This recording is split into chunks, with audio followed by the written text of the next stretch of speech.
অনেকের কানে মাহফিলের দাওয়াত পৌঁছার পরেও অনেকের সুযোগ থাকা সত্ত্বেও আসে নাই। না আসার কারণ হিসেবে আমার আব্বাজান রহমাতুল্লাহি আলাই বলতেন, বুঝের অভাব। আর এই বুঝের জন্যই মাহফিলের ব্যবস্থা। বুঝ কেমন জিনিস? ওমর ফারুক রাদিয়াল্লাহু তাআলা আনহু প্রথম বয়সে কাফেরদের অন্তর্ভুক্ত ছিল। কাফেরদের ভিতরে মিটিং হইতেছিল, আল্লাহ রাসূল সাল্লাল্লাহু আলাইহি ওয়াসাল্লাম তার মাথা মোবারক কে কাইটে নিয়ে আসতে পারবে না, আউযুবিল্লাহ। বিনিময়ে তাকে 100 লাল উট পুরস্কার দেওয়া হবে। কেউ সাহস পায় না। ওমর ফারুক রাদিয়াল্লাহু তাআলা আনহু খাপ থেকে তরবারি বের করে দাঁড়াইয়ে গেছিল, আমি পারব। লোকরা দেখলো এমন ব্যক্তি দাঁড় হয়েছে, পারবেও। আছে না একটা আস্থা? কাফেররা অপেক্ষা করতেছে। পথের মধ্যে কি ঘটনা হয়েছে আমরা অনেকেই জানি। অল্প সময়ের ব্যবধানে আল্লাহ রাব্বুল আলামিন তাকে এমন বুঝ দান করলেন, ওই তরবারি নিয়ে সর্বপ্রথম ইসলামের পক্ষে নারায়ে তাকবীর, আল্লাহু আকবার স্লোগান দিয়ে রাস্তায় নামছে এবং বলছিল কাফেররা, আমি ওমর মুসলমান হয়ে গেছি। স্ত্রী যদি কেউ বিধবা করতে চাও তাহলে আমি ওমরের সামনে আস। সন্তান এতিম করতে চাইলে আমি ওমরের সামনে আস, আমি ওমর মুসলমান হয়ে গেছি।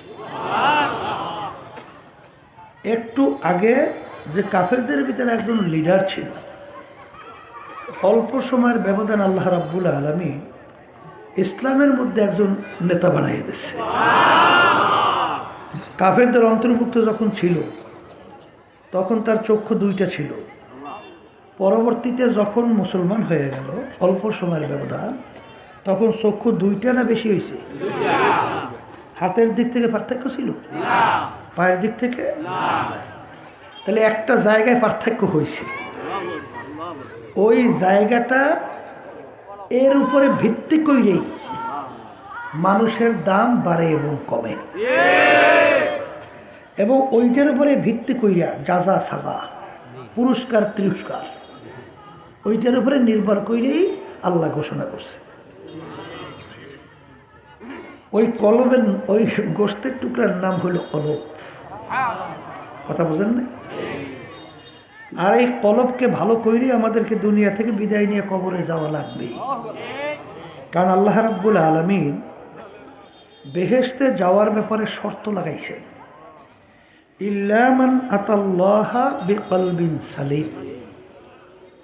সুস্থ পরিচ্ছন্ন পরিষ্কার কলব ছাড়া আমার পবিত্র জায়গা বেহেশতের মধ্যে আমি দেব না। তাহলে কলব কি করা লাগবে? পরিষ্কার করা লাগবে। কথা ঠিক কি না?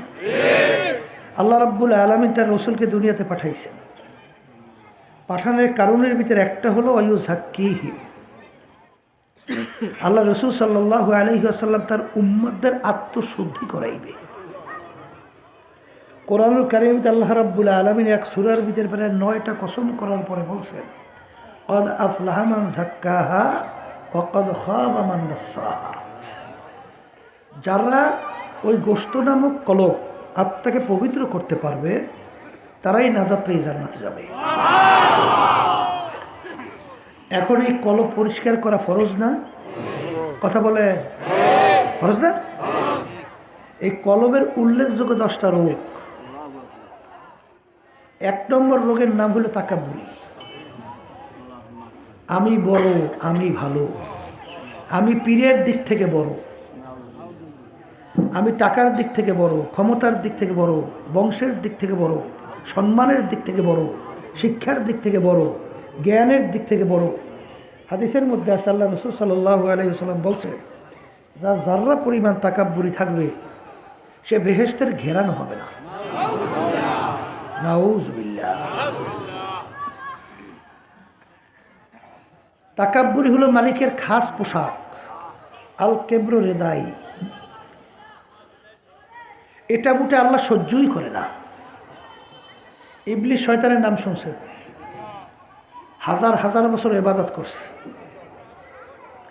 মুআল্লিমুল মালাইকা উপাধি পাইছে, সম্মানিত আল্লাহর নৈকট্যের পৌঁছে গেছে।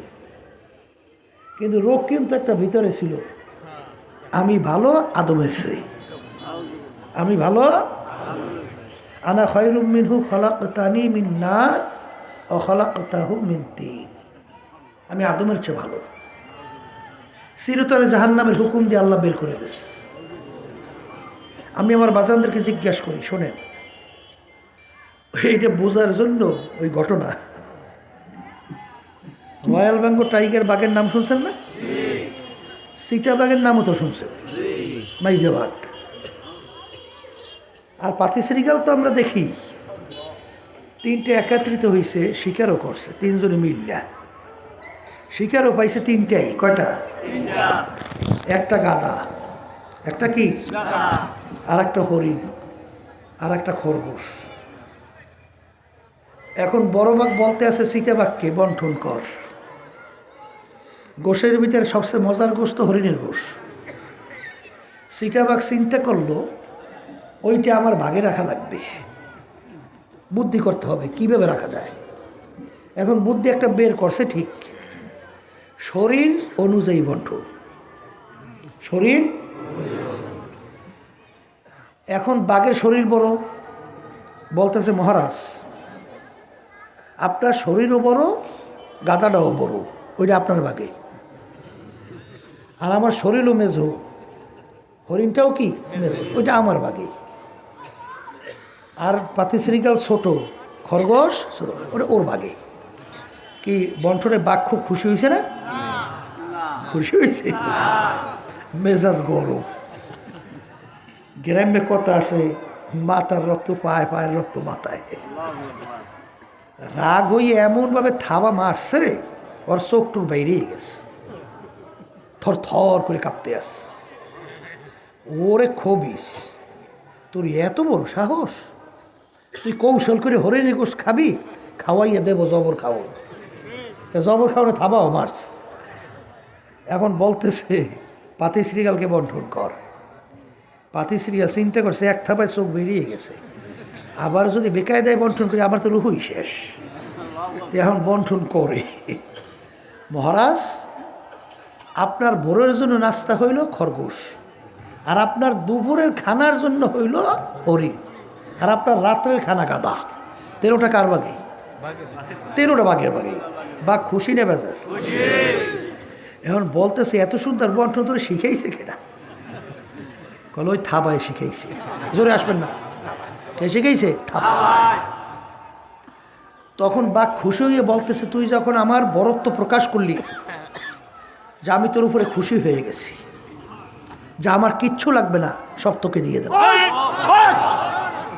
আল্লাহু আকবার। আমার মালিক সর্বদিক থেকে বড়, যে নাকি সর্বক্ষেত্রে আমার মালিককে বড় প্রকাশ করবে, আল্লাহ রাব্বুল আলামিন সেই বান্দা বন্দির প্রতি খুশি হয়ে যায়।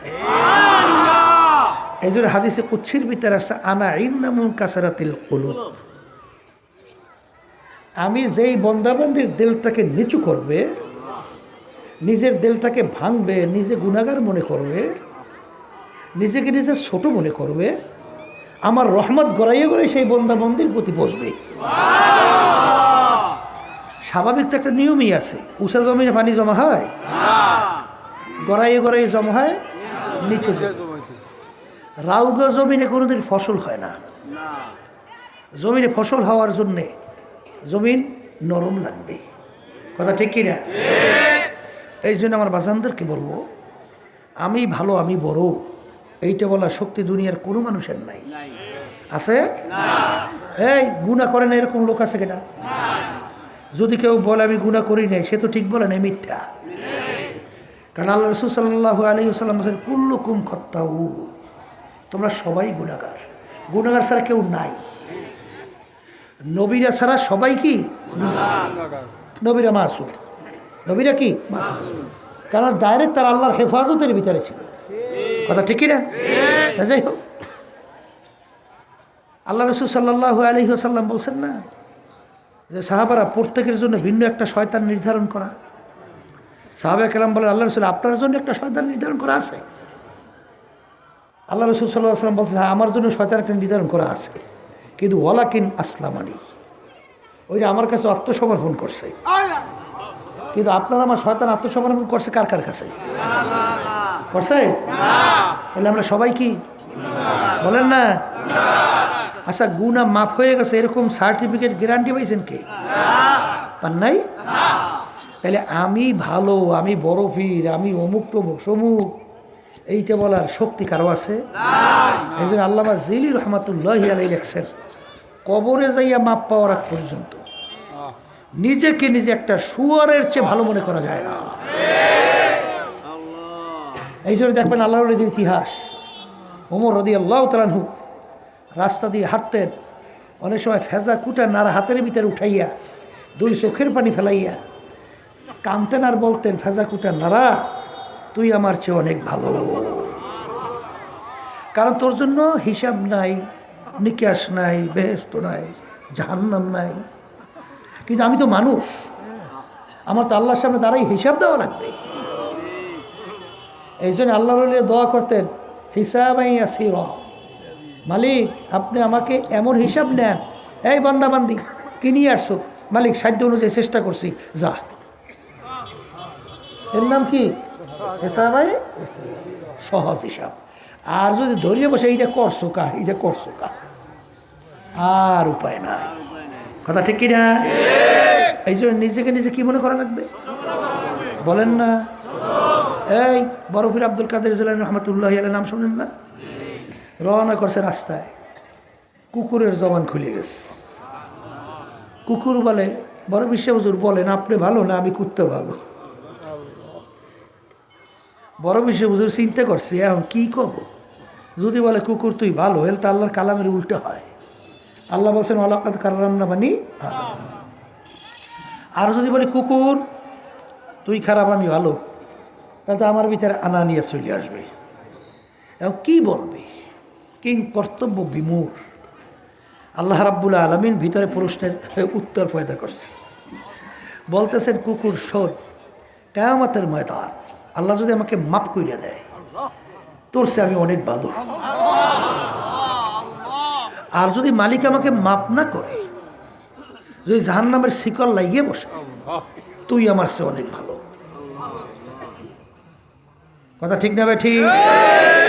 এই জন্য ইমানের অবস্থান হলো আল ইমান বাইনাল খাউফি ওয়ার রাজা। ইমান হলো আশা নৈরাশা, ভয় এবং আশার আলো, এর মাঝখানের অবস্থার নাম হলো ইমান। তা তাকাব্বুরি কি করা লাগবে? আর একটু আস্তে কর, আস্তে কর, লাগবে। আল্লাহ আমাকে সহ আমাদের সবাইকে তৌফিক দান। এটা একটা অন্তরের রোগ, এটা দূর করা লাগবে। আর একটা রোগ হল হিংসা, পর উন্নতি থেকে সহ্য করতে আছে না? এক পীরে আরেক পীরে দেখতে পারে না, এক আলেম আরেক আলেমে দেখতে পারে না, এক সভাপতি আরেক সভাপতি দেখতে পারে না, এক নেতা আরেক নেতা দেখতে পারে না, এক খয়রাতি আরেক খয়রাতি দেখতে পারে না। কি কথা বলে? এর নাম কি? আল্লাহ রাসূল সাল্লাল্লাহু আলাইহি ওয়াসাল্লাম বলেন, আল হাসাদু ইয়াকুলুল হাসানাত। হিংসা এমন একটা রোগ, তোমার সমস্ত নেকিগুলো হিংসার আগুনে সব জ্বালাইয়া ধ্বংস করবে। যেরকম উদাহরণ দিয়ে আল্লাহ রাসূল বলেন যে হাতাব যেরকম নাকি লাকড়িকে আগুনে পোড়াইয়া সারখার করে ফেলে, এরকম যার ভিতরে হিংসা থাকবে তার নেকিগুলো এইভাবে ধ্বংস হয়ে যাবে। তাহলে হিংসা কি করা লাগবে? এক শ্রেণী বর্তমানে আছে, সর্বনাই বলে দেখতেই পারে না। আচ্ছা, সর্বনাই দেখতে পারেন না, সর্বনাই কি করছে? হ্যাঁ, সর্বনাই মানুষ যাওয়ার পরে কি নামাজি মানুষগুলো কি বেনমাজি হয়? বরঞ্চ বেনমাজি নামাজি হয়। যেই লোকগুলো আগে ভালো ছিল, সর্বনাই যাবে খারাপ হয়? বরঞ্চ ভালো হয়। কথা ঠিক না? এই কিছুদিন আগেও গেছিলাম সিলেট, এক যুবক আমাকে বলতেছে, হুজুর সর্বনাই মুজাহিদের আমাকে দাওয়াত দিয়ে সর্বনাই এনেছে। গত ফাল্গুনে আমি সর্বনাই গেছিলাম। হুজুর সর্বনাই যাওয়ার পরে আমি জীবনে সর্বপ্রথম নামাজ পড়া শুরু করছি। উত্তরবঙ্গে গেছিলাম। ওই যে আওয়ামী লীগের সময় তো মাহফিল প্রায় বন্ধ করে ফেলাইছিল বিভিন্ন জায়গায়, কথা বোঝেন নাই? তাই সেখানে উত্তরবঙ্গে আমার মাহফিল করতে দেবে না। তাই এলাকার খুব নেতা গোছের একটা লোক, সে বলতেছে সে হুজুর সর্বনাই মাহফিল আমি করাবই।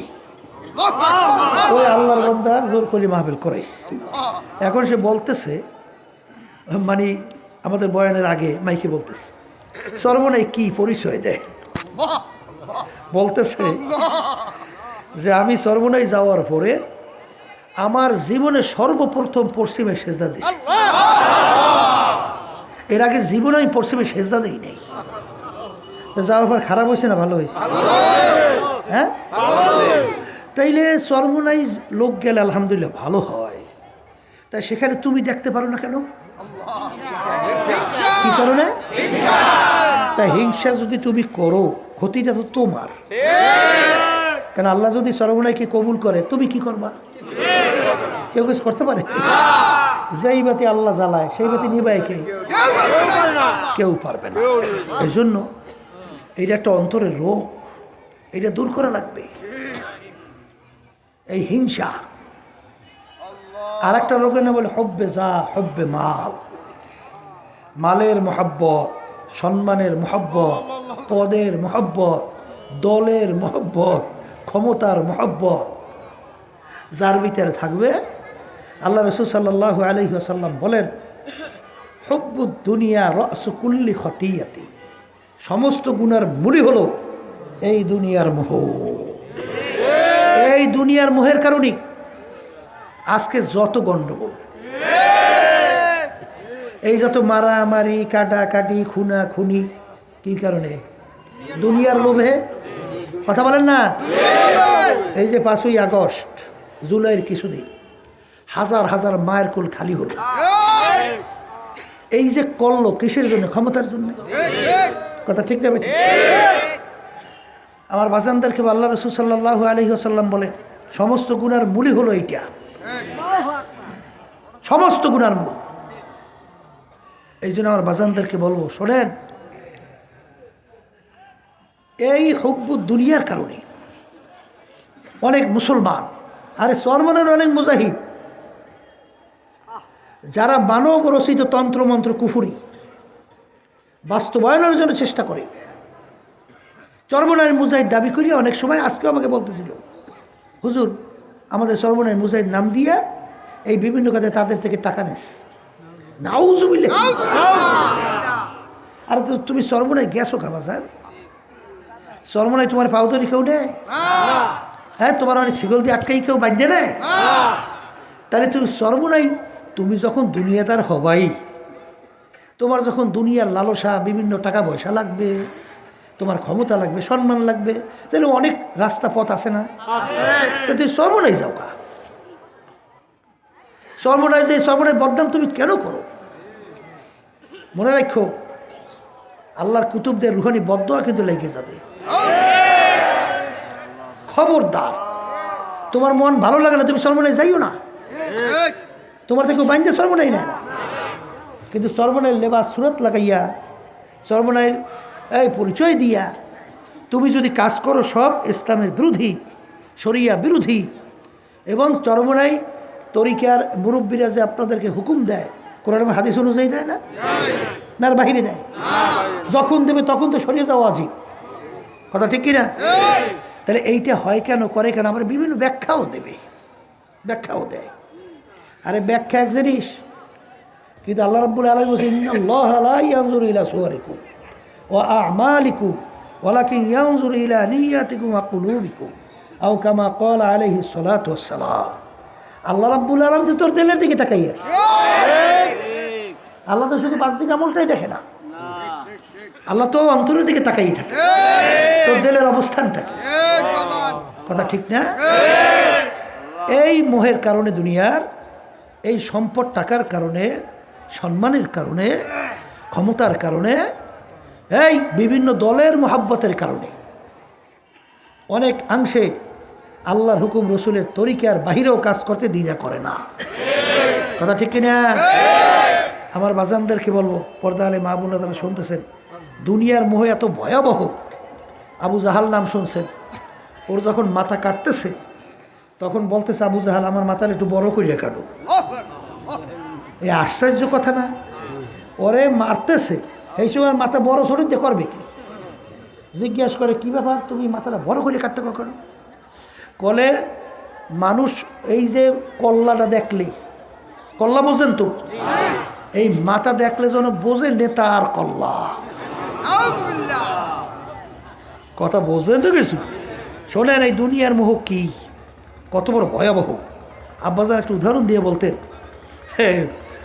নির্বাচন আইলি মেম্বারিতে দাঁড় হয়। কিতে দাঁড় হয়? এখন আগের যুগে তারও এত ধোকাবাজি আর চুরি মুড়ি আসলে না, আর এই এখন তো সব ধোকাবাজি আর চুরি আর অনেক কিছু। তাই সেখানে মেম্বারি করবে, নির্বাচন আইলেই দাঁড় হয়।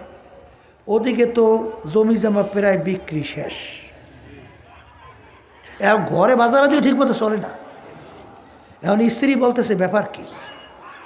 আপনি ঘরে বাজারাদিও ঠিক মতো চলে না, আপনি মেম্বার নির্বাচন আসলেই দাঁড় হয়ে যান। বলে, বিবি তুমি বুঝবা কি? কি বলে, তুমি কি বুঝবা? বলে, কি বুঝবো মানে? সংসারই চলে না, আর বোঝা পারার কি আছে? কলে, শোনো, যখন আমার বাড়ির দরজায় এসে লোকজন ডাক দেয়, মেম্বার সাহেব ঘরে আছে, তখন আমি থাকি, তুমি বুঝবা কি? তখন আমি থাকি, হুশ থাকে না। বুঝলাম, বুঝছি। আমি যখন 2003 সাল সরমনা ইউনিয়নে আমি চেয়ারম্যান নির্বাচন করে চেয়ারম্যান হইলাম 2003, বুঝলেন? তখন আমার সঙ্গে এক মেম্বার আছে। হ্যাঁ, সেই মেম্বার আমি একদিন বিশেষের এক বসা, মানে বেশি দিন হইবে না, অনেক পরে আর কি, আসে বলতেছে, স্টক করি একটা সাইড লেগে গেছে। একটা সাইড কি শক্তি নাই। এখন আমাকে এসে খুব কষ্ট করে আসছে, আমার সামনে দেখা করছে। দেখা করে বলতেছে, হুজুর আমার জন্য একটু দোয়া কইরেন। কি দোয়া? করে, হুজুর এই অবস্থা একটু মানুষের কাছে যাইয়ে দেখি যে আমার একটু ভোট দেয় কিনা, আমার মেম্বার হবে। আমি সই না, এখন আমি হাসবো না কানবো, কোনো দিক দিছে ভাইরা। আমি বলি, আল্লাহ, মানে ঠিকমতো হাঁটতেই পারে না, এমন অসুস্থ। এরপর আমি বলি, আচ্ছা ঠিক আছে, সাথে দোয়া করলাম স্যার। কিছুদিন পরে শুনি লোকটা আর নাই, মারা গেছে। ওই সময় মেম্বারই বলতে পারে নাই। সর্বনায় মুসাইদ অনেক মেয়েদের ঢুকছে সভাপতি হওয়ার জন্য, সেক্রেটারি হওয়ার জন্যে, বিভিন্ন পদে যাওয়ার জন্যে, বিভিন্ন গাছ করে, বিভিন্ন ওই লবিং করে, গ্রুপিং করে। ও আইসে হইল এখানে দুনিয়ার জন্য, আল্লাহকে পাওয়ার জন্য আসে। আল্লাহকে পাওয়ার জন্য আসে নাই। খবরদার, আপনারা যারা দায়িত্বশীল আছেন, যারা লবিং গ্রুপিং করবে, ওদেরকে কখনই আপনারা সমর্থন দেবেন না। এটা সবসময় মনে রাখবেন। এই তরিকায় ঢুকছি একমাত্র আল্লাহকে রাজি খুশির উদ্দেশ্যে। এখানে ওই যেই দেখবেন ধোকাবাজরা বিভিন্ন কায়দা কানুন করে, ওদেরকে কখনোই আপনার সমর্থন দেবেন না। এটা সবসময় মনে রাখবেন। এটা কিসের কারণে? দুনিয়ার। আর এটি হলো সব কি গুনার। এই যে অনেক আল্লাহর বান্দারা নামাজ পড়ে না, রোজা রাখে না, কথা কয় না, হজ যাকাত আদায় করে না, আচ্ছা দান সৎকাও তো কম করে না, কি তাহাজ্জুদের নামাজও পড়ে। ওদিকে আবার দলের মহাব্বতের কারণে কেউ আওয়ামী লীগ করে, কেউ বিএনপি করে, কথা কর না কার, কি কথা ঠিক না ঠিক? কেউ জাতীয় পার্টি করে, কি করে কি করে না। আচ্ছা আমি জিজ্ঞেস করি বাচ্চাদেরকে, শোনেন, এই প্রচলিত গণতন্ত্রের প্রবক্তাকে বলেন প্রাক্তন প্রেসিডেন্ট আমেরিকার আব্রাহাম লিঙ্কন। তিনি কি বলছেন? Government of the people, by the people, for the people. তিনি এক কথায় বোঝাতে চায়, সমস্ত ক্ষমতার মালিক জনগণ। সমস্ত ক্ষমতার মালিক। আচ্ছা আমি জিজ্ঞেস করি, কেউ যদি বলে সমস্ত ক্ষমতার মালিক জনগণ, তার ইমানের অবস্থা কি? হ্যাঁ, আর আমরা যারা ইমান আছি আমরা কি বলি? বাইদা আল্লাহ, ফরদা আল্লাহ, অবদা আল্লাহ, সমস্ত ক্ষমতার মালিক একমাত্র আল্লাহ। এই যে কেউ যাই না সই না বুঝে যদি এ সমর্থন করে, এখন এইটা দুনিয়ার মোহের কারণে না? আসতে কয় এই আওয়ামী লীগের নীতি আদর্শ কি?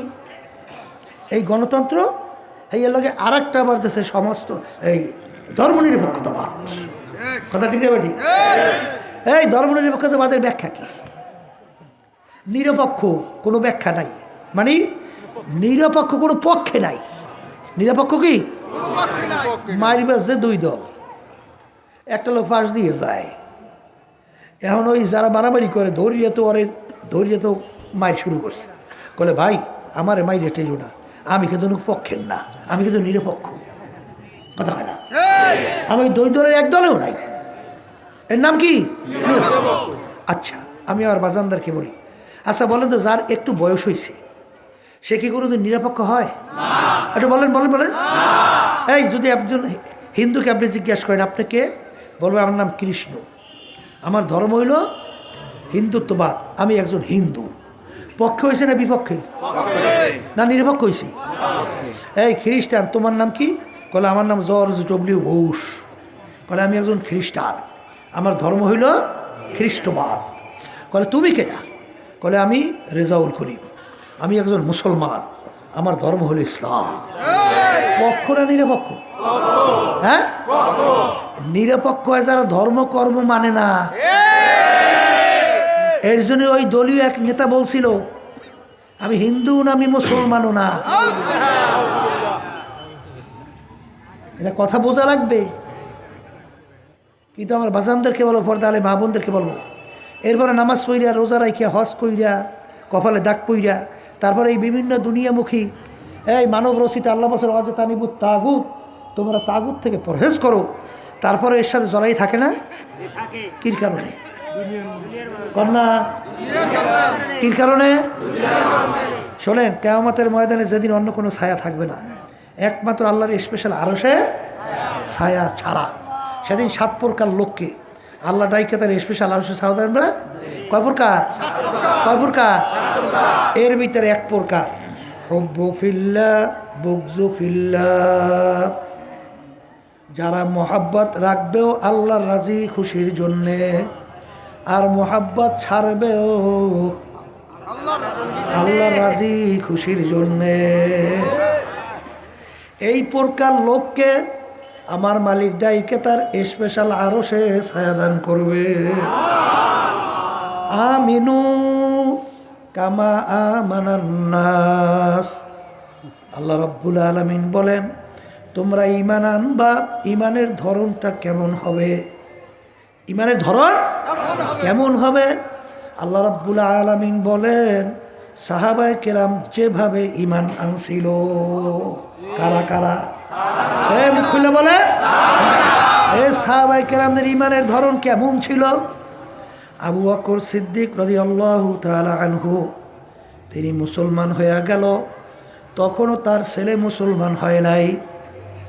আবু বকর সিদ্দিক রাদিয়াল্লাহু তাআলা আনহু ইসলামের পক্ষে, মুসলমানদের পক্ষে যুদ্ধের ময়দানে যুদ্ধ করে, আর ছেলে তখন মুসলমান হয় নাই, ছেলে তখন কাফেরের পক্ষে যুদ্ধ করে। পরবর্তীতে ছেলে যখন মুসলমান হয়ে গেল, ছেলে বলে, আব্বাজান অমুক যুদ্ধে এমন কায়দায় আপনি আমার সামনে পড়ছিলেন, ইচ্ছা করলে আপনাকে আমি কতল করতে পারতাম, ইচ্ছা করলে আপনাকে কতল করতে পারতাম, মাথা ফালাই দিতে পারতাম দর থেকে, কিন্তু আপনাকে আমি কেন কতল করি নাই? বলে, যেহেতু আপনি আমার আব্বা, এর জন্য আপনাকে আমি মারি নাই। তখন আবু বকর সিদ্দিক রাদিয়াল্লাহু তাআলা আনহু বলতেছেন, বাজান আমি খোদার কসম করে বলছি, ওই সময় যদি তুমি আমার সামনে পড়তে, সঙ্গে সঙ্গে তরবারি দিয়ে তোমার মাথাকে আমি দিয়ে খণ্ডিত করে ফেলতাম, কারণ তখন তুমি আমার আল্লাহর শত্রু, তখন তুমি ইসলামের শত্রু, তখন তুমি আমার রসুল, আল্লাহর রসুলের নবীর শত্রু। তুমি মুসলমানদের শত্রু, তুমি আমারও শত্রু। কথা ঠিক না ঠিক? এই ঈমান আনা লাগবে সাহাবায়ে কেরামদের মতো, আল্লাহ বলতেছেন। কথা ঠিক কিনা? নূহ আলাইহিস সালাতু ওয়াস সালামের কথা শোনেন নাই? এই নবীর ছেলে কেনান, নবীর ছেলে কেনান কি আল্লাহ জানাই দিয়েছে নবীকে, আপনার সঙ্গী সাথী লই সব নৌকায় উঠছেন, এমন পানির বন্যা দেবো সব শেষ। ইতিহাসের ভিতরে দেখা যায় আল্লাহর ঘর বাইতুল্লাহকে আল্লাহ চতুর্থ আসমানে তখন উঠে গেছে, অর্থাৎ কোনো কিছু বাকি নাই, সব শেষ। কথা ঠিক? তখন তার ছেলেকে বলেন যে বাবা কেনান আমার সঙ্গে নৌকায় উঠে বাবা, আল্লাহ পানির বন্যা দেবে সব শেষ। তখন টিটকের ইমার আব্বা বলে কি এই মরুভূমির ভিতরে পানি আসবে কোথায়? বুঝলাম পানি আসবেই, কতই বা আসবে, আমি এই বিরাট উঁচা লম্বা পাহাড়ের সুরে উঠে দাঁড়াই থাকবো, আমাকে দাঁড়ে কাছে পানিতে পাইবে কি? এই যখন নাকি পানির বন্যা শুরু হয়ে গেল, পানিতে তাকে ঢেউতে যখন ফালাইয়া দেয়, তখন নূহ আলাইহিস সালাম বলেন, হে আমার মালিক, আপনি তো আমার সঙ্গে ওয়াদা করছেন আপনি আমার আহালকে ধ্বংস করবেন না, আমার ছেলেকে আপনি ধ্বংস করতেছেন কেন মালিক?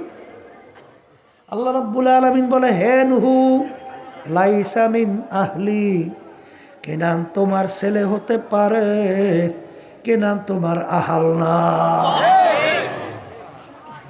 কি বলছেন? হ্যাঁ আল্লাহর বান্দারা, তাইলে কি বলে অমুকে টমুকে সমুকে ও সব বুঝি টুঝি না, যেখানে আল্লাহ বা আল্লাহ রসুল বেজার, ও রাস্তায় জীবন গেলেও যাওয়া যাইবে না। আল্লাহ এবং আল্লাহ রসুল যেটা খুশি ওই রাস্তা কোনোদিন সারা যাবে না। এইটার নাম হলো হুব্বু ফিল্লাহ বুগযু ফিল্লাহ। হেই কিয়ামতের ময়দানে যেদিন কোনো ছায়া থাকবে না আল্লাহর স্পেশাল আরশের ছায়া ছাড়া, সেদিন আল্লাহর আরশের ছায়া চান না? কে কে স্যার? আল্লাহ নারায়ে তাকবীর, আলহামদুলিল্লাহ, হাত নামান। আল্লাহ দয়া করে আপনি কবুল করে নেন। তাহলে মোহাব্বত কার জন্য? ছাড়বেন কার জন্য? একটু আসতে বলে, হ্যাঁ আল্লাহু আকবার। আল্লাহ আপনি কবুল করে নেন। তাই যেই কথা বলতে চাইছিলাম, এই যে অন্তরের রোগগুলা, এই রোগগুলা দূর করার জন্যে এই যে শোনেন না তরিকা, পীর মুরিদি শোনেন না? শোনেন না? আল্লাহর বান্দারা, আমাদের এই সর্বরে তরিকার নাম কি? চিশতিয়া সাবিরিয়া। চিশতিয়া সাবিরিয়া শোনেন আল্লাহর বান্দারা, এই তরিকার ঔষধ 5টা আল্লাহর কুতুবেরা আপনারা মনে রাইখে দিয়েছে। কেন জানেন? যেন আমরা শয়তান এবং নফস আম্মারার ধোঁকার থেকে আমরা বাইচা আমরা যেন নেকের পাল্লা ভারী করতে পারি, আর গুনার পাল্লা যেন হালকা থাকে। কথা ঠিক? আর গুনাহ তো থাকবেই, কেন গুনাহগার তো সব, কথা কয় না? কিন্তু সেখানে নেকের পাল্লাটা কি হইবে? ভারী, গুনার পাল্লা হালকা হইবে। এই আয়াতে আমি প্রথম তেলাওয়াত করছিলাম। আল্লাহ রাব্বুল আলামিন কি বলছেন? ফাআম্মা মান সাকুলাত মাওয়াজিনুহু ফাহুয়া ফি ঈশাতির রাদিয়া ওয়া আম্মা মান খাফফাত মাওয়াজিনুহু ফাউম্মুহু হাওিয়া ওয়া মা আদরাকা মা হিয়া নারুন হামিয়া। কিয়ামতের ময়দানে আমার মালিক প্রত্যেকটা মানুষের আমলনামা দাড়িপাল্লাই দিয়ে ওজন দেবে। আমি বলছি না, আল্লাহ বলছে? আমার কন্যা কে বলছে? আল্লাহ বলছেন দাড়িপাল্লাই দিয়া ওজন দেবে কি? আমল না? আল্লাহ বলতেছেন যাদের নেকের পাল্লা ভারী তাদের জন্য আমি ঘোষণা দিলাম ফেরদাউস বেহেশত। আর যাদের নেকের পাল্লা হালকা হবে, গুনার পাল্লা ভারী হইয়া যাবে, তাদের জন্য আমি ফেরেশতাদেরকে বলবো ফাগুল্লুহু, ওদেরকে বাঁধো, মিন ওয়ারাইহিম জাহান্নাম, এরপর জাহান্নামে ফিকা ফিকা ফালাইয়া দাও। এখন আমার বাজানদেরকে বলবো পর্দা আলে মা বোনদেরকে বলবো, এই মুসলমান, আমাদের সবাই নেকের পাল্লা ভারী করতে মন চায়? আসতে কয় চায় না? তাই নেকের পাল্লা ভারী করার জন্য চেষ্টা করছেন কি? কি চেষ্টা করছেন? সেদিনকার একজন বলে, হুজুর একটু দোয়া করেন। হুজুর এত চেষ্টা করি, মনে গুনার থেকে বাঁচতেই পারি না। কথা কয় না? কয় না? আসল তো বাস্তব, কথা তো বাস্তব, কারণ এটা কি আর সহজ না তো। কারণ আল্লাহ রাসূল সাল্লাল্লাহু আলাইহি ওয়াসাল্লাম কি বলছেন, রাজা'না মিন জিহাদিল আসগর ইলা জিহাদিল আকবার। ছোট যুদ্ধের থেকে বড় যুদ্ধের থেকে রওনা করলাম। নফসের সঙ্গে জিহাদ করা সবচেয়ে বড় যুদ্ধ। কথা ঠিক কি না? যত সহজ মনে করেন অত সহজ তো না। এই জন্য কিতাবের ভিতরে আসছে, মান আরাফা নাফসাহু ফাকাদ আরাফা রব্বা। যে নিজের নফসের পরিচয় লাভ করবে, সে আল্লাহর পরিচয় লাভ করতে পারবে। এই জন্য যখন আইসে গেছে বইলেই ফেলাই, নফস 3 প্রকার। কয় প্রকার বলেন? 1 নম্বর নফস আম্মারা, কিন্তু কোরআন কারীমের মধ্যে আছে, এটা আমি শুনাইতে আছি। 2 নম্বর নফসে লাওয়ামা, 3 নম্বর নফসে মুতমাইন্না। আম্মারা কাকে বলে? সবসময় মনে রেখে নিজেই পরীক্ষা করতে পারবেন। সবসময় গুনাহ করতে ভালো লাগে, গুনাহ করতে অর্থাৎ গুনার ভিতরে লিপ্ত, গুনাহই ভালো লাগে, নেক করতে মনে চায় না। এইটার নাম কোন নফস? এরপরে এই যে তরিকা শোনেন, এই তরিকার আমাদের আল্লাহর কুতুবেরা কোরআন ও হাদিসের ভিতর থেকে 5টা ঔষধ আপনারা মজুর রেখে গেছে না? এর ভিতরে একটা ঔষধ কি? সকাল সন্ধ্যায় বসে আল্লাহর জিকির করা লাগবে। একে তো আল্লাহর হুকুম। কথা ঠিক না ঠিক?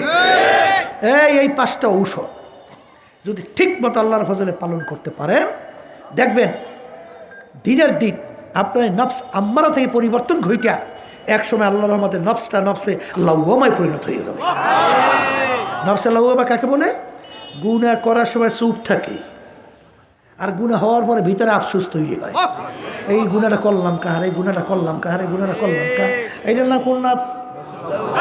মুখস্থ করেন। এরপর মুজাহাদার মাধ্যমে, জিকির আজকারের মাধ্যমে, কোরআন কারীম তেলাওয়াতের মাধ্যমে, মৌতের মোরাকাবা বেশি বেশি করার মাধ্যমে, এই আল্লাহর বান্দা, ওই নফস লাওয়ামা পরিবর্তন হইয়া এক সময় নফসটা নফসে মুতমাইন্নায় পৌঁছে যায়। নফসে মুতমাইন্না কাকে বলে? এই গুনার কাজ ছাড়তে পারে, নেকের কাজ করতে পারে। মুখস্থ করেন। এর নাম কি? বলেন নফসে মুতমাইন্না। এখন আমার বাজানদেরকে বলি, নফসে মুতমাইন্নায় আপনার নফসকে না পৌঁছাইয়া যদি কেউ কবরে যান আর কিয়ামতের ময়দানে ওঠেন, আল্লাহ ডাকে সাড়া দেওয়া যাবে? এই কোরআন কারীমে আল্লাহ কি বলছেন? ইয়া আইয়াতুহান নাফসুল মুতমাইন্না ইরজিই ইলা রাব্বিকি রাদিয়াতাম মারদিয়া ফাদখুলি ফি ইবাদি ওয়াদখুলি জান্নাতি। আল্লাহ রাব্বুল আলামিন কিয়ামতের ময়দানে নফসে মুতমাইন্নার দলদেরকে ডাকবে। তাদেরকে মুখ খুলে বলেন, নফসে মুতমাইন্নার দলদেরকে বলেন। নফসে মুতমাইন্নার দলদেরকে ডাইকা আল্লাহ বলবেন, এই তোমরা আমার বান্দা বান্দির কাতারের ভিতরে শামিল হও,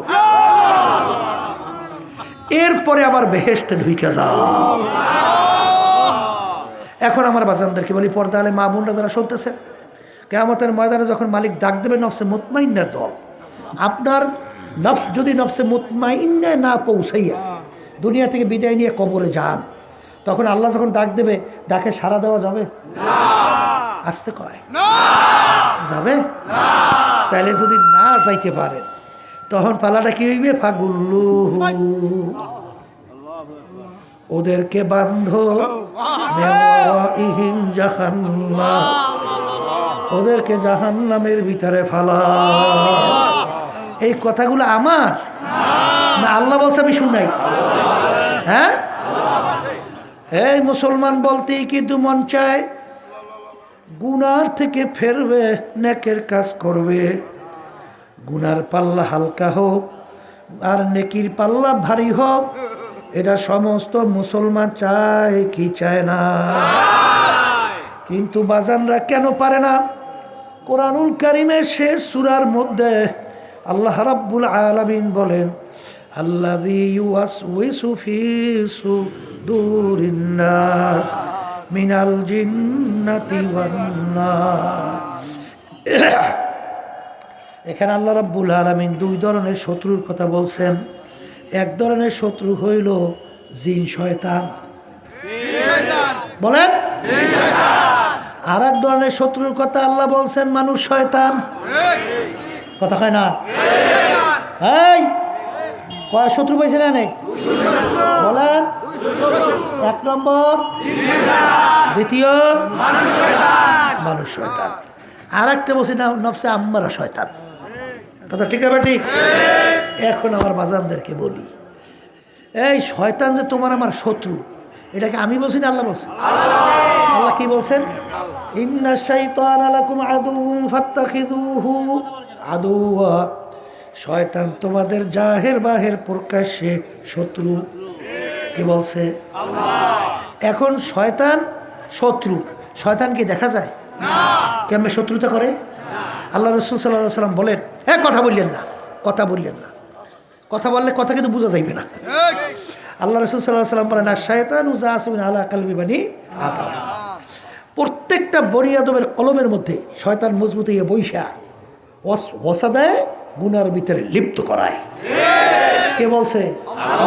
আল্লাহ রাসূল সাল্লাল্লাহু আলাইহি ওয়াসাল্লাম।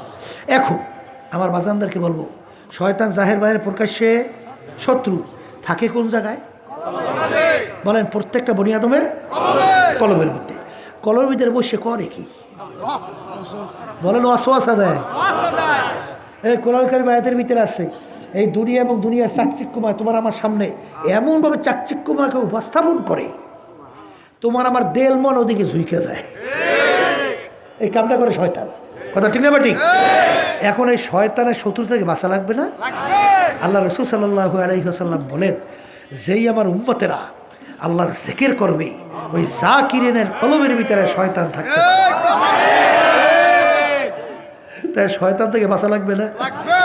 আল্লাহর জিকির করা লাগবে, লাগবে, লাগবে, লাগবে। আর এখন মানুষ শয়তান থেকে বাঁচবেন কেন? এই আল্লাহর জিকির করলে মানুষ শয়তান যায়? মানুষ শয়তান আপনার স্ত্রী হইতে পারে, আসতে কয়, আপনার স্বামীও হইতে পারে, আপনার বাপও হইতে পারে, আপনার সন্তানরাও হইতে পারে, আপনার দলের নেতারাও হইতে পারে। কথা কয় না? এক কথা আপনার বন্ধুও হইতে পারে। হুজুর কেমন কথা বলি, এদের আবার আপন আছে কিনা? এক কথায় মুখস্থ করবেন, যে আপনাকে গুনার ব্যাপারে উদ্বুদ্ধ করে। কি থিওরিটা কি? যে গুনার ব্যাপারে উদ্বুদ্ধ করে, সে যে হোক সেই মানুষ শয়তান। সে যে হোক, বাপ হইতে পারে, বউ হইতে পারে, মা হইতে পারে, সন্তান হইতে পারে, ঠিক কিনা? এটার নাম কি শয়তান? মানুষ শয়তান। মানুষ শয়তান থেকে বাঁচবেন কেমনে? আল্লাহ বলেন, ওয়াকুনু মা'আস সাদিকিন। তোমরা সাদিকিন বান্দাদের সঙ্গী হইয়া যাও। সাহবাতে সালেহ তোরা সালেহ কুনাদ, সাহবাতে তালেহ তোরা তালেহ কুনাদ। এক জামানা صوبت با أولياء بهتر صد سال طاعت مولیا گل خوشبو ادار حمام روزه رسید از دست محبوب بدستا। মাটির চাকার থেকে গোলাপ ফুলের ঘেরান আসে। জিজ্ঞাসা করে মাটির চাকা, তুমি কোনো গোলাপ ফুল না, কোনো মেশ আম্বার না, তুমি কি সুগন্ধি, একটু পরিচয় দাও। মাটির চাকা বলে, আমি কোনো গোলাপ ফুল, কোনো মেশকাম্বার, অন্য কোনো সুগন্ধি কিছুই না, আমি একটা মাটির চাকাই। তোমার থেকে এত সুন্দর কেন ঘেরান আসে? বলে, আমার সঙ্গে একটা গোলাপ ফুল ফুইটা আমার সঙ্গে লাইগে রয়েছে। ওই গোলাপ ফুলের ঘেরান ঢুকতে ঢুকতে আমি এখন আর সাধারণ মাটির চাকা নাই, আমি একটা গোলাপ ফুলে পরিণত হইয়া গেছি। কিতে পরিণত হয়েছি? হ্যাঁ, আল্লাহর বান্দারা, তাহলে সাদিকিন বান্দাদের সঙ্গী হওয়া লাগবে। হ্যাঁ, এক শ্রেণী আমার বাজানরা আছে, হুজুর উনার থেকে ফেরতে পারি না। এই ফেরবেন কেমনে, রোগ হয়েছে, বলে হুজুর আমার রোগ ডাক্তারের ঔষধ এসে খায় না। রোগ ভালো হয় আসতে কয় কেমনে ভালো হবে? হ্যাঁ, ঔষধ না খেলে রোগ ভালো হয়?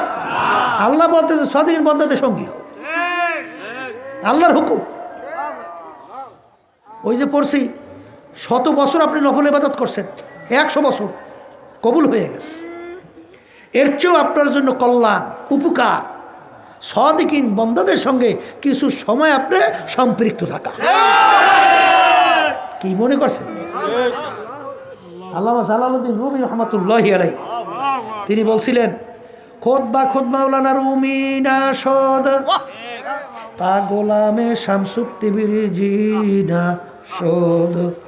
আমি রুমি ততক্ষণ পর্যন্ত রুমি হতে পারি নাই শামসুক তিবরিজির সাগরে যতক্ষণ হইতে পারি নাই। কথা ঠিক নেবে। ওই যে শোনেন না ঘটনা, শিক্ষার জন্য ইমাম ফখরুদ্দিন রাজি রহমাতুল্লাহি আলাইহি বিশ্ববিখ্যাত আলেম, বোঝেন নাই? এখন চিন্তা করছে একজন মুরব্বী তো পরামর্শ নেওয়া লাগবে। এখন মুরব্বীর পরামর্শের জন্য যখন গেল, এখন বলতেছে বাবা আপনি কে? কলে হুজুর আমি ইমাম ফখরুদ্দিন রাজি। কলে ওই যে শুনছি ইমাম ফখরুদ্দিন রাজি। জি হুজুর। সর্বনাশ বাজান, আপনার সিনার মধ্যে এলেমের এত গরমওয়ালা সিনার মধ্যে আল্লাহর মারেফাত ঢুকানো যাবে না। আপনি এলেমের গরম কমাই আসেন, তাহলে হবে না। তিনি 1 বছর মধ্যে কেতাব মোতালা ছাড়িয়ে দেন। এখন জঙ্গল বসে করবে বিভিন্ন কাজ, একটা লোক কাজ করা লাগবে না? এখন বসে পাতার ভিতরে কোরআনুল কারীমে 30 পারা তাফসীর লেখছে। এখন 1 বছর শেষ হয়েছে, আসছে হুজুর আপনার কথা হলো যে কেতাব মোতালা করি নেই। আচ্ছা ঠিক আছে, তো বাবা করছেন কি? কলে হুজুর বসে কি করবো, এই জন্য কোরআনুল কারীম 30 পারা তাফসীর লেখছে। কোথায়? বলে সুবহানাল্লাহ, এদি তাফসীরে কাবীর। এই নাম হচ্ছে তাফসীরে কাবীর। এদি আপনি এর আরো বাড়ছে। হ্যাঁ, এই কলে বাজান যাও কমাই আসো। আগের যুগে গেলেই তো আর মুরিদ করতো না, অত সহজ না। হ্যাঁ, ও ঘুরাইতে এইবার দেখতে সোজা করিয়া এইবার মুরিদ। কথা বলছেন? এখন তার মৌতের সময় এসে গেছে। এখন ইমাম ফখরুদ্দিন রাজি রহমতুল্লাহ চিন্তা করছে যে আমি তো আলেম মানুষ, ও শয়তানের সাথে বোঝাপড়া হবেই হবে। 101টার মতো দলিল ঠিক করছে, আল্লাহ এক প্রমাণ দেবে। হ্যাঁ, ইবলিস কি তার সে বড় আলেম না ছোট? কি আলেম? 100 আসমানি কিতাবের সংখ্যা 104। কত? এই 104 কিতাবের এলেম আল্লাহ রাব্বুল আলামিন ইবলিসকে দান করছিল। কি বলছেন? এত বড় জানুন্নে ফান্ডি, তাই ইবলিসের লাগে পারবে কিনা? পারবে? জোরে কান পারবে? শোনেন নাই মিয়া?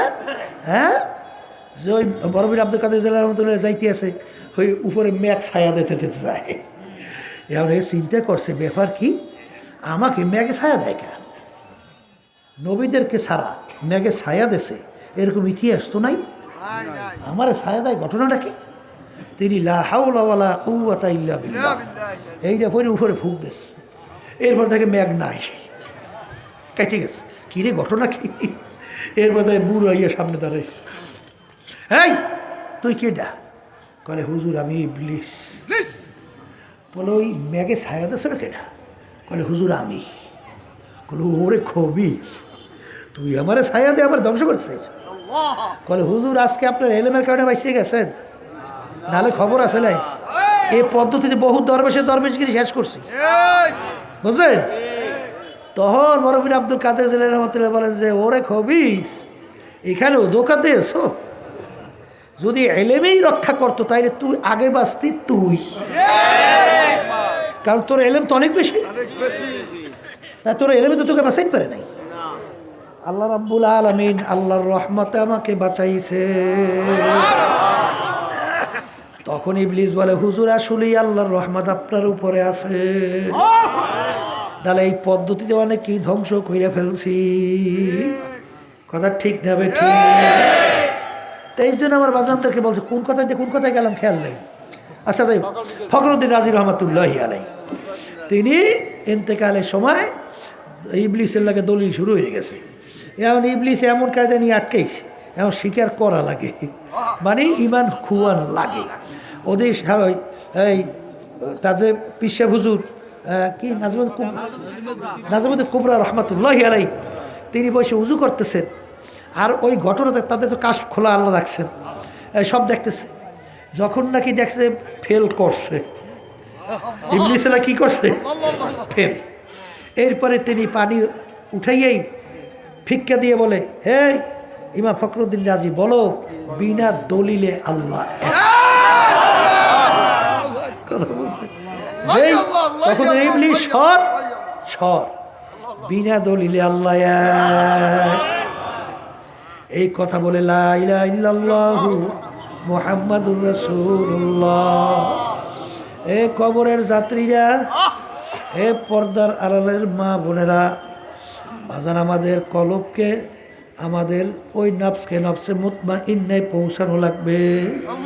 এই পৌঁছানোর জন্যই আমার আব্বাজান রহমাতুল্লাহ আলাই বলতেন, যেই মামলার তদবির নাই ওই মামলারও কিন্তু খালাস নাই।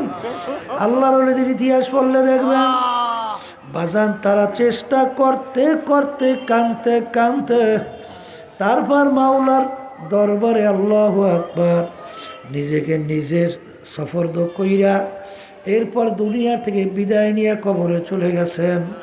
হে দুনিয়াদার পাগল আমার বাবারা, কোন দুনিয়ার পিছনে পড়লেন, কোন সম্পদ, কোন টাকা, কোন সম্মান, কোন দল, কোন দলের নেতা নেত্রী। মাঝে মাঝে একটু চক্ষু বন্ধ করো, তারপর দুনিয়া থেকে বিদায় নিয়ে কবরে রওনা করো। কারণ দুনিয়ার যে কোনো কাজে 5 বার যদি কেউ ঠগ, আবার ওই কাজের ভিতরে চেষ্টা করলে জিতবার আশা করা যায়। কিন্তু এই কবরের যাত্রীরা একবার যদি কেউ খোদার আকাশ তাক কবরে যাইয়া ঠগ, আর দ্বিতীয়বার দুনিয়াতে আইসা আপিল কইরা জিতবার কিন্তু আর আশা নাই। আর দুনিয়া মাজরাতুল আখিরা, দুনিয়াটা হলো আখিরাতের সম্বল সম্পদ কামাই করার জায়গা। এখানে একবার আল্লাহকে আল্লাহ বইলা ডাক দেব, আমল নামায় তোমার নেকি জমা হইয়া যাবে। কবরে যাইয়া শত শত বছর আল্লাহকে ডাকব, একটা নেকিও তোমার আমল নামা জমা হবে না। এই জন্য আমার বাজানদেরকে বলবো, পর্দালে মা বোনদেরকে বলবো, বাজান তোমার কবরে তুমি যাবা, আমার কবরে আমি যাব। তোমার কবরে প্রশ্নের উত্তর তুমি দিবা, আমার কবরে প্রশ্নের উত্তর আমি দেব। এ দুনিয়াদার পাগল আমার বাবারা, দল বুঝি না, অমুক টমুক সমুক বুঝি না। পীরের কাছেও কবরে প্রশ্ন 3টা, মুরিদের কাছেও প্রশ্ন 3টা, বাজান ধনির কাছেও প্রশ্ন 3টা, গরিবের কাছেও প্রশ্ন 3টা। মান রব্বুকা ওয়া মা দীনুকা ওয়া মান নাবিয়ুকা, এই 3 প্রশ্নের বাইরে কোনো প্রশ্ন কবরে নাই।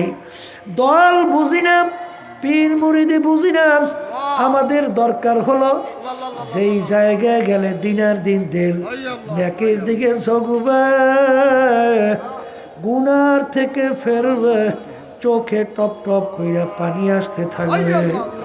আর এই সুন্নাত তরিকে আমল মজবুত হবে, এরকম জায়গায় আমার যাইয়া খালেস তওবা কইরা মালিকের হুকুম মাইনা আল্লাহর হাবিবের তরিকা অনুযায়ী চইলা নেকের পাল্লা ভারী কইরা দুনিয়ার থেকে বিদায় নিয়ে কবরে যাওয়া লাগবে।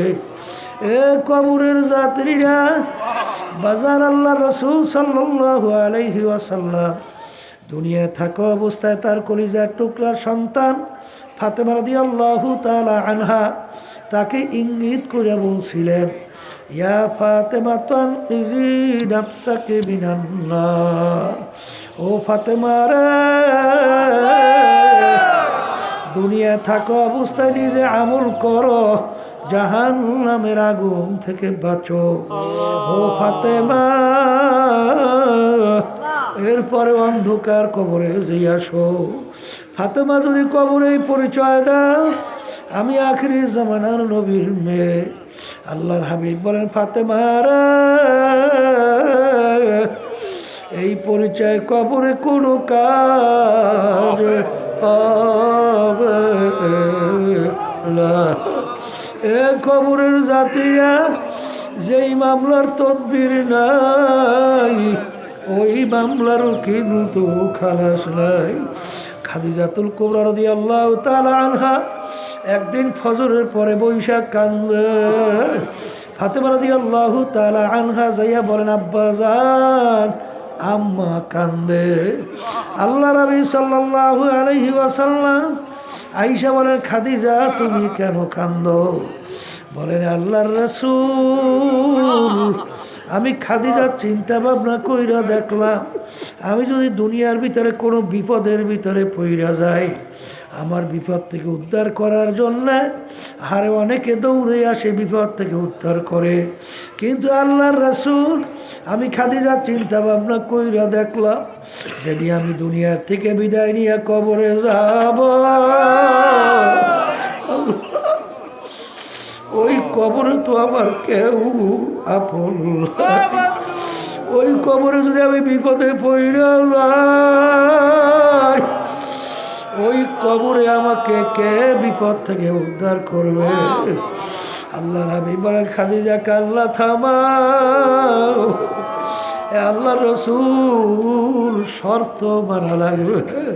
খাদিজা কি শর্ত? বলে আমি যদি আপনার আগে দুনিয়া থেকে বিদায় নেই আপনার জামা দিয়ে মুবারক দিয়ে আমার কাপড়ের কাপড় পরানো লাগবে, আপনার জামা মুবারক যদি আমার শরীরে লাইগা থাকে কবরের মাটি আমাকে চাপ দিতে সাহস হবে না। এ দুনিয়াদার পাগল আমার বাবারা, ফাতেমা রাদিয়াল্লাহু তাআলা আনহা ইন্তেকালের পর দাফন কাফনের পরে আবু যার গেফারি রাদিয়াল্লাহু তাআলা আনহু কবরকে লক্ষ্য কইরা বলেন কবরের মাটি সাবধান বেয়াদবি করিও না। তোমার গর্বে কাকে রাখছি জানো? হাসান হুসাইনের আম্মাকে তোমার গর্বে রাখলাম, আলী কাররামাল্লাহু ওয়াজহু তার স্ত্রীকে রাখলাম, সরদারে দো জাহান মুহাম্মদুর রাসূলুল্লাহ সাল্লাল্লাহু আলাইহি ওয়াসাল্লাম তার কলিজার টুকরা সন্তান ফাতেমাকে তোমার গর্বে রাখলাম। এ কবরের মাটি সাবধান বেয়াদবি করিস না। আমার মালিকের হুকুমে কবরের মাটির জবান খুইলা গেল। কবরের মাটি ডাক দিয়ে বলে আবু যার গেফারি আমার কাছে কার মা কার স্ত্রী কার কোন বংশের এই পরিচয় আমার কাছে কোনো কাজ হবে না। আমার কাছে যে ভালো আমল নিয়ে আসবে সেই একমাত্র আমার কাছে ভালো ব্যবহার পাবে, আর খারাপ আমল নিয়ে যদি আমার গর্বে আসে কবর মাটি দুই পাশ থেকে এমন ভাবে চাপ মারব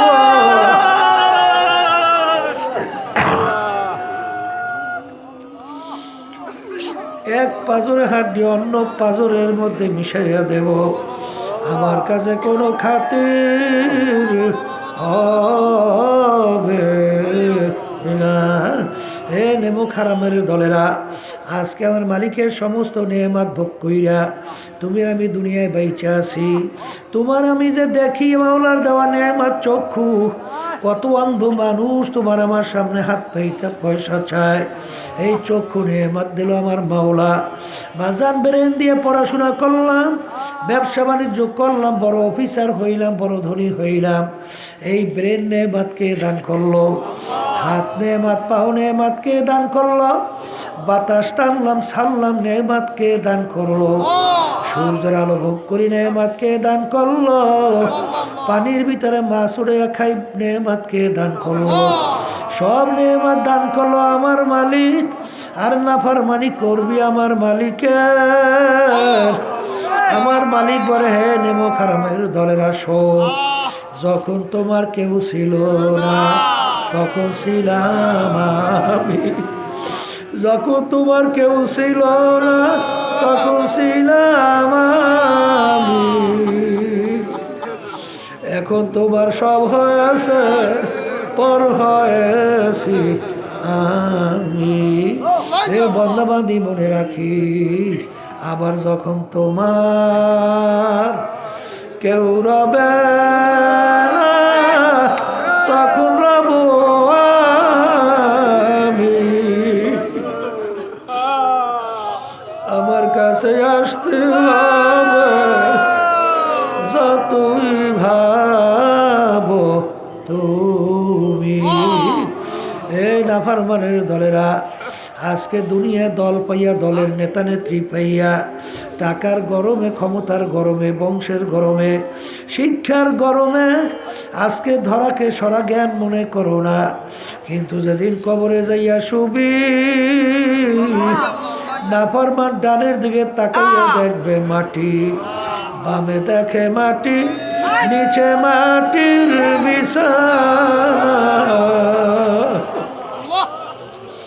উপরেতে চাপা মাটি, ভাইগা যাইতে পারবা না।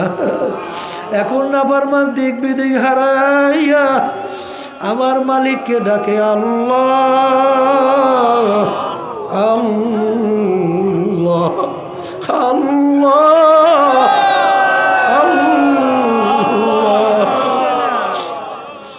আমার মালিক ডাক দেওয়া নেমো খারাপের দলেরা, দুনিয়ার ভিতরে তোদেরকে আমি পাঠাইছিলাম কেন? আম ভিল হুম রুয়াইদা, ঢিল দিলাম, স্বাধীনতা দান করলাম কেন? লিয়াবলুয়াকুম আইয়ুকুম আহসানু আমালা, পরীক্ষা করার জন্যে। আরে দুনিয়ার স্বাধীনতা পাইয়া ধরাকে সরা জ্ঞান মনে করিস নাই, আমার হুকুম ঠিক মতো মানো নাই। আরে এখন কেউ নাই, দুনিয়ায় যেরকম তুই আমাকে ভুইলা গেছিলি, এইভাবে তোকে আমি কবরে ভুইলা গেলাম। শত শত বছর আমাকে ডাকবি, একবারও আর তোর ডাকের সাড়া দিব না। হে কবরের মাটি, নাফরমানকে দুই পাশ থেকে এমন ভাবে চাপ মারো, এক পাজরে হাত দিও, অন্য পাজরে মিশাইয়া দিও। আল্লাহ নবী সাল্লাল্লাহু আলাইহি ওয়াসাল্লাম যখন এই কথা বয়ান করতেছিলেন, তখন দুই হাত আঙ্গুলে খুব ফাঁকা ফাঁকা কইরা সাহাবায়ে কেরামদের সামনে এক আঙ্গুল আর এক আঙ্গুলে ঢুকাইয়া আল্লাহ নবী বলে, এরকম এক পাজরে হাত দিও, অন্য পাজরে ঢুইকে যাইবে। আল্লাহ আপনি আমাকে, আমাদের সবাইকে মাফ কইরা দিয়ে। এ দুনিয়াদার পাগল আমার বাবারা, আরে আজকে দুনিয়া একটু মাথা ব্যথা করলে সহ্য করা যায় না, পেটে ব্যথা সহ্য করা যায় না, একটা পিটান সহ্য করা যায় না, কিন্তু এক দুনিয়াদার পাগল আমার বাবারা, আল্লাহ রাব্বুল আলামিন বলেন, নারুল্লাহিল মুকাদাতুল্লাতী তাত্তালিউ আলাল আফইদা, এমন তেজের হবে জাহান্নামের আগুন, যে কোনো জায়গায় লাগার সঙ্গে সঙ্গে আগুন যাইয়া কলিজা পর্যন্ত পয়সা হবে। আল্লাহ আপনি আমাকে, আমাদের সবাইকে মাফ কইরা দিয়েন। কি যাত না বিষয় বুঝিবে সে কি, কবু আসি বিষয় দাওশিনী যারে।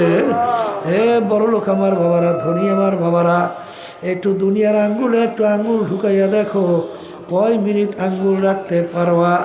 দেখবে 1 মিনিট আঙ্গুল রাখার শক্তি দুনিয়ার কোনো মানুষের নাই। কিন্তু যারা মুসলমান ইমান আনছ, এই আয়াত কি, এই আয়াত সত্যি না? এই আয়াত কি ঠিক না? কিভাবে জাহান্নামের আগুনে জ্বলবা? আল্লাহ আপনি আমাকে, আমাদের সবাইকে মাফ করে দিয়ে। আমার মালিক যখন মাহফিলে নিয়ে আসছে, আমার মালিক বড় দয়ার মাওলা, বড় মায়ার মাওলা, যদি গুনার কথা মনে কইরা 2 চোখের পানি চাই না, আমার মালিকের কাছে মাপ যদি চাওয়ার মতো চাইতে পারো, আমার মালিক শুধু মাফ করবেন তাই না, তোমার আমার গুনাহকে নেকের দ্বারা পরিবর্তন কইরা দিবে। আল্লাহুম্মা আমিন। ঘরের মেয়ে লোকেরা হাত উঠাও, চোখের পানি ফালাও, মালিকের দরবারে কান্দো আর মাপ চাও। যদি কান্না না আসে মন কি বুঝো রে মন, একদিন এই ঘরের দরজা দিয়া নতুন বউ হয়ে উঠছিল রে মন। কত মেয়ে লোকে শরবত খাওয়াইল, কত মেয়ে লোকে বাতাস করলো, আবার এমন একটা দিন আসবে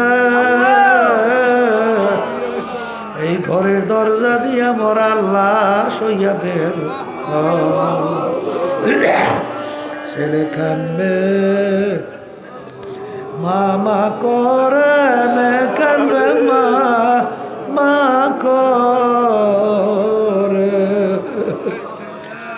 জবাব তো আর দিবা না। আল্লাহ আপনাদের মাঠের দিকে চাইয়া দেখেন, আপনার বান্দারা কিভাবে কাঁদবে। মালিক আমাদের ছেলেও মরে নাই, মেয়েও মরে নাই, গুনাহ করে বসছি, মাফ করে দেন গো মাওলা, মাফ করে দেন। এ আল্লাহর বান্দারা জোর করিয়া কাঁদেন। সন্তান মারা গেলে চোখে পানি আসে, সম্পদ নষ্ট হয়ে গেলে চোখের ভিতরে পানি আসে। তোমার আমার গুনার কারণে জাহান্নামের আগুন জ্বলছে, জাহান্নামের আগুন চোখের পানি ছাড়া ঠান্ডা হবে না। এ আল্লাহ, যাদের ইসলাম মাহফিল হইল, যারা মাহফিলের জন্য চেষ্টা কার্যে সাহায্য করলো, আমরা যারা মাহফিলে উপস্থিত হয়ে গেলাম, মালিক সবাই বলে খাস মেহেরবানি নাযিল করেন আল্লাহ। আল্লাহ, আমরা তো হাত তুলছি জানি না এই উপস্থিতি কার আম্মা, কার আব্বা, কার দাদা দাদু, নানা নানু, আত্মীয় স্বজন, স্ত্রী পুত্র মেয়েরা ওই অন্ধকার কবরে যারা শুয়ে রয়েছে, দয়া মায়া করে তাদের কবরকে বেহেশতের বাগান বানায় দেয়। আল্লাহ, আমাদের এখানে অনেক পুরান মুজাহিদরা, ওই আল্লাহ খালেক, আল্লাহ মাস্টার আব্দুল খালেক সাহেব, আল্লাহ ওই বদর সর্দার সাহেব, আরও অনেক আমার মুজাহিদ ভাইরা, আল্লাহ অনেক পর্দা মা বোনেরা মুজাহিদ চরবনে অন্ধকার কবরে শুয়ে রয়েছে, সবার কবরকে বেহেশতের বাগান বানায়া দেয়। যত মোমেনা তারা কবরে শুয়ে রয়েছে, সবার কবরকে বেহেশতের বাগান বানায়া দেয়। সুবহান রাব্বিকা রব্বিল ইজ্জাতি আম্মা ইয়াসিফুন। আল্লাহ, এই মাদ্রাসাকে আপনি দয়া করে কবুল করে নেন, সমস্ত সহি মাদ্রাসাগুলো সহিভাবে কিয়ামত পর্যন্ত কবুল করে নেন। সুবহান রাব্বিকা রব্বিল ইজ্জাতি আম্মা ইয়াসিফুন ওয়া সালামুন আলাল মুরসালিন।